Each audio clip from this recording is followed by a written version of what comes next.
جانوروں میں بھی محبتیں رکھی ہیں۔ میرے باپ نے جب مجھ سے کہا، جب حضرت مولا علی نے اتنا سنا، حضرت مولا علی نے ارشاد فرمایا جاؤ میرے حسین کو بلا کر کے لاؤ۔ حضرت امام حسین کو بلا کر کے لایا گیا۔ مولا علی نے ارشاد فرمایا اے حسین، ہم نے آج تک تم سے کچھ نہیں کہا، جب سے تمہاری والدہ انتقال کی گئی ہے ہم نے کچھ مطالبہ نہیں کیا، میرے لختے جگر آج کچھ کہے تو مانو گے؟ امام حسین نے کہا ابا جان آپ جان بھی مانگو تو ہم ہنس کر دیتے۔ حضرت مولا علی نے کہا اپنا پیراہن اتارو، اپنا کرتا اتارو۔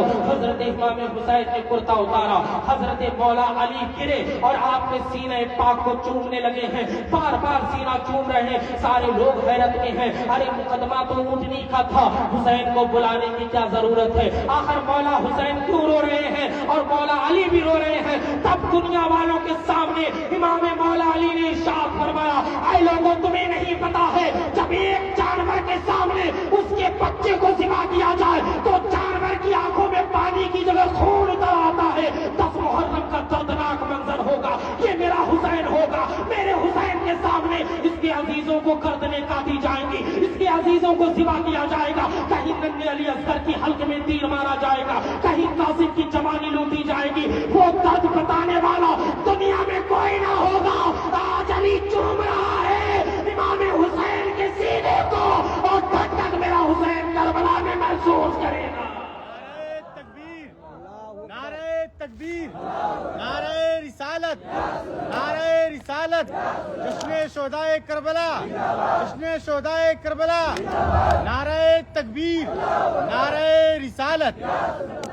یہ درد ہے، شروع سے پتا تھا امام حسین کو کہ مجھے شہید کیا جائے گا، مجھے شہید کیا جائے گا، بلکہ مصطفیٰ جان رحمت نے حضرت ام سلمہ کو ایک شیشی دی، آپ نے فرمایا اس میں مٹی ہے، جب یہ مٹی خون بن جائے تو سمجھ لینا کہ میرا حسین کربلا میں شہید کر دیا گیا ہے۔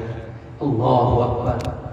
10 محرم الحرام یہ کے بعد دیگر امام حسین نے اپنے جانثاروں کو بھیجا، سارے لوگ شہید ہو گئے۔ حضرت زینب آتی اور کہتی ہیں بھیا ہمیں ننھے علی اصغر کی جو کانٹے کی طرح زبان ہو گئی یہ دیکھ کر کے بڑا قلق لگ رہا ہے، بڑا افسوس لگ رہا ہے۔ بھیا حسین آپ جائیں کربلا میں، یزیدی بھی تو صاحب اولاد ہے، اگر کچھ کیا ہے تو ہم نے کیا ہے نا، دشمنی ہم سے ہے، لے جاؤ میرے ننھے علی اصغر کو، یہ 6 ماہ کا بچہ ہے، یہ تو تلوار بھی نہیں اٹھا سکتا، یہ تو بھولا ہے، اسے تو کچھ نہیں پتا ہے، جاؤ اور یزیدیوں سے جا کر کے کہو کہ مجھے پانی نہیں چاہیے، چند گھونٹ پانی میرے ننھے علی اصغر کو پلا دو۔ امام حسین نے ارشاد فرمایا بہن زینب یہ دنیا کے کتے ہیں، یہ جہنم کے کتے بننا چاہ رہے ہیں، یہ کوئی بات نہیں مانیں گے، لیکن ہاں میری بہن تم پھوپھی ہو، پھوپھیوں کو بڑا محبت ہوتی ہے بھتیجوں سے، بڑی محبت کرتی ہیں وہ، کہا کہ تمہارا اصرار ہے تو میں علی اصغر کو لے کر کے جا رہا ہوں۔ امام حسین اپنے خون کو سب سے چھوٹے شہزادے کو، جہاں 2 شہزادے آپ کے شہید ہو چکے ہیں، امام حضرت سیدنا ننھے علی اصغر کو لے کر کے جاتے ہیں۔